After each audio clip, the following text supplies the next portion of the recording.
මහා වැස්සට පස්සේ බස් එකේ නුවර ඉඳන් නුවරඑළිය යන්න තමයි පිටත් වෙන්නේ.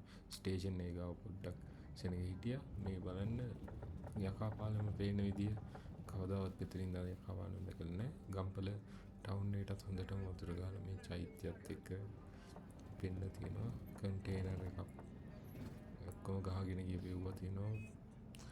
මක්ක දිගටම මේ කොහොම හරි නාය ඇවිල්ලා තිබ්බා. ලොකු කඳු පාත් වෙලා තිබ්බා. පාර දිගටම ඔහොම තමයි තිබ්බේ.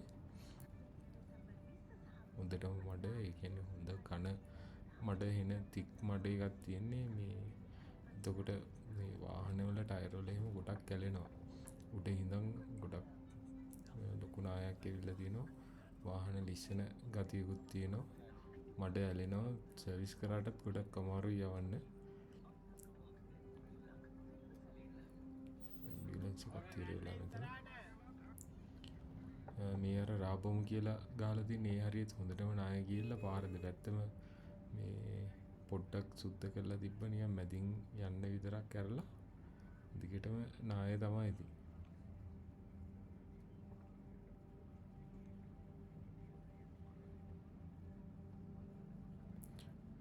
මෙහෙම දිගටම ගියාට පස්සේ උඩහට යන්න තව පොඩ්ඩ නාය ගිහිල්ලා තියෙන විදිය වැඩි. තව ඉස්සරහට හම්බෙනවා තවලන්තැන්න ටවුන් එක. එතකොට තමයි හොඳටම ඒ හරිය ටිකක් දරුණට නාය ගිහිල්ලා අපදාවට ලක් වෙලා තිබ්බා. ඒ හරිය නම් හොඳටම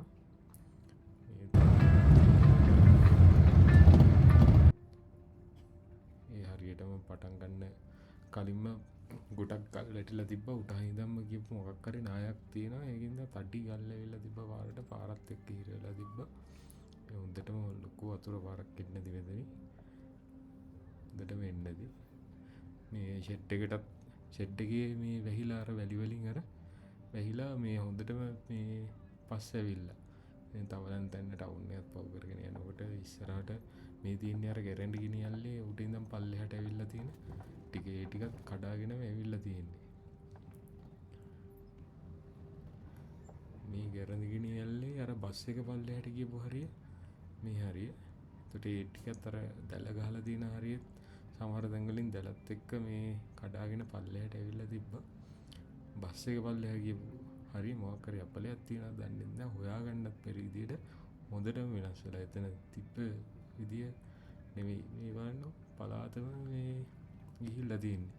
උඩ ඉඳන් කිලෝමීටරයක් දෙකක් විතර උඩ ඉඳන් මොකක් හරි ආපු ලොකු නායක් ඇවිල්ලා තියෙනවා. මේ හරිය සම්පූර්ණයෙන්ම තිබ්බ විදිය නෙමෙයි, සම්පූර්ණයෙන්ම වෙනස්.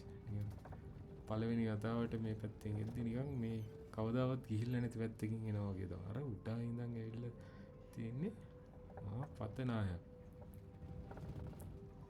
මේ අර තේබුණ අර සෙවිලි කරලා තියෙන කඩේ හරිය කොම තනි කර මට තියෙන්නේ දිගටම යන්න. මට තමයි පාර දිගට කොහොම මේව සුද්ධ කරාද මන් දන්නේ. ලොකු මහන්සියක් අරගෙන තියෙනවා පාර අරින්න. ඉස්සරහට එතකොට අපිට හම්බෙනවා දැන් රම්බොඩ ටනල් එකේ ඒ හරියටත් ඉස්සරහට වැටිලා තිබ්බා. නායක් ඇවිල්ලා ෆස්ට් ටිකක් ඇවිල්ලා තිබ්බා. මං හිතුවේ දේවතුරාල්ල ටිකක් ලොකු වෙලා ඇති කියලා. ඒක නම් තිබ්බා වගේම තමයි. මේ මෙතෙන්න පස්ස ඇවිල්ලා තිබ්බා. ටනල් එකට කිසි හානියක් නැහැ. රම්බොඩ පල්ලෙහා දී ඇල්ලත් තිබ්බා වගේම තමයි. ඒ වුණාට ඒ හරිය ඇල්ල නම් මේ ගොඩක් මේ කඩාගෙන ඇවිල්ලා තියෙනවා. දකුණු පැත්තෙන් තිබ්බර කඩපෝලිමත් නෑ. මං හිතන්නේ ගැලවිලා යන්නේ නැති පල්ලෙහාට.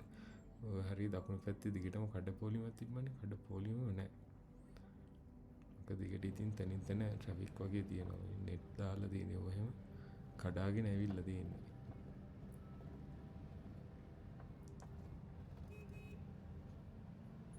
එතනින් පල්ලෙහා තමයි. ඊට පස්සේ දිගටම ලොකුවට ප්‍රශ්නයක් තිබ්බේ නෑ. මේ නුවරඑළියටම ආවා. නුවරඑළිය උඩට එන්න නම් ලොකු අවුලක් නෑ.